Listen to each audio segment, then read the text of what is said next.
Hello and welcome to the Real Exam English podcast. This episode is about tourism. So it's a monologue. In different types of English exams, you are asked to speak alone, and usually they give you some ideas to speak about. So in this case today, the main question I'm answering is how can tourism affect different aspects of society? And there are three areas to consider: the natural environment, local culture and traditions, and the quality of life for local residents. It's a useful topic to cover as this is something that features a lot in English exams, and you'll see and read and hear a lot about it too in the media.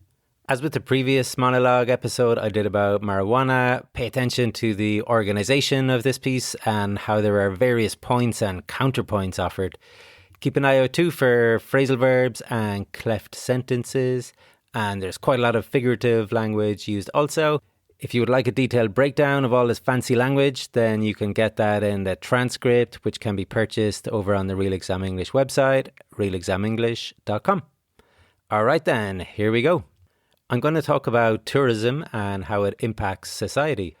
First and foremost, I'd like to make the observation that tourism has exploded in the last couple of decades. There are far more people around the world with disposable income than there were in the past. And on top of that, low-cost airlines and home-sharing companies have revolutionized the market.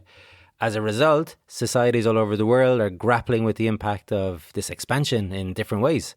Firstly, if we look at how the quality of life for the locals is affected, at first glance, it may seem pretty beneficial.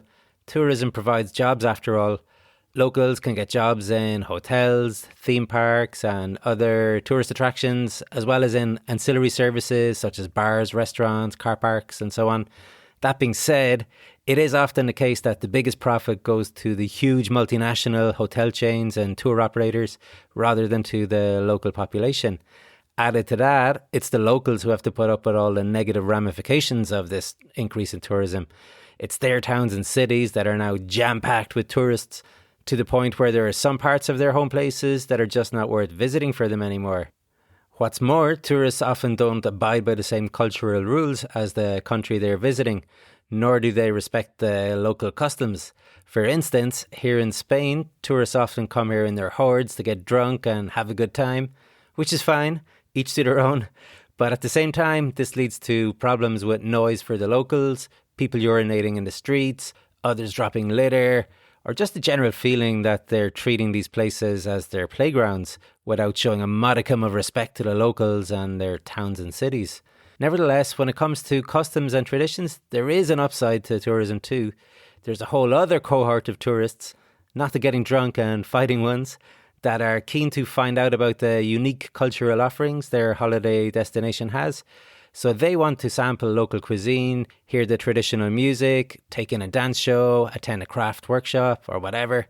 This can help to keep those local customs alive and even help the locals to reevaluate and appreciate their own culture. Having said that, there is a potential downside too, which is that you end up with this Disneyfied version of what your culture is, a simplified, easily consumable version that appeals to the masses but lacks the complexity and dynamism of their real culture. A good example in my home country, Ireland, is Temple Bar in Dublin, which is the biggest tourist nightlife area. The bars there feel artificially Irish in a cheesy way, just for tourists. In fact, you won't even find any Irish people in these bars. I lived in Dublin for 3 years and could count on one hand the number of times I went out in Temple Bar. What also tends to happen in these tourist spots is that you get this kind of globalized standard tourist offering, like everywhere there's brunch and cocktails, even though the locals never do that. And instead of having a traditional bakery selling breads and local pastries, you get some fancy new place selling avocados and sourdough at exorbitant prices. So what you're left with is this theme park for tourists where locals no longer want to or can afford to live. Lastly, there's this question of the effect on the environment. Again, it's pretty bleak, I'm afraid. The first question is with resources, like water, for instance. I live in Spain, where droughts are becoming more and more frequent. Spain also has a massive tourism sector, which is economically vital. But the facilities that all these tourists use need vast quantities of water, so something's got to give. This year there were protests on the island of Ibiza where locals had water restrictions imposed. At the same time, the hotels and luxury villas continued to fill their pools as if there was no tomorrow. Another issue is with areas of natural beauty being flooded with tourists, often on the back of going viral on social media. It's fair enough that people want to see these places. We're all guilty of it. But if the area isn't prepared for the onslaught of tourists, it leads to a destruction of the very nature that people go there to see in the first place. So I guess what's called for is a more sustainable approach, limiting the number of visitors to these places, both the natural ones and the urban ones where the issue of over-tourism is most pressing. Nobody is saying to stop tourism. People love to travel and it's a great thing. I suppose we should try our best to keep in mind the needs of the locals and the natural environment and endeavour to create a form of tourism that's acceptable to everyone, locals and tourists alike. Alright guys, that's it. Hopefully you found that useful and got some ideas to use in case you have to talk about or write about this topic in the future. Like I mentioned at the start too, this format and organisation is pretty universal too, so you can use it for any monologue.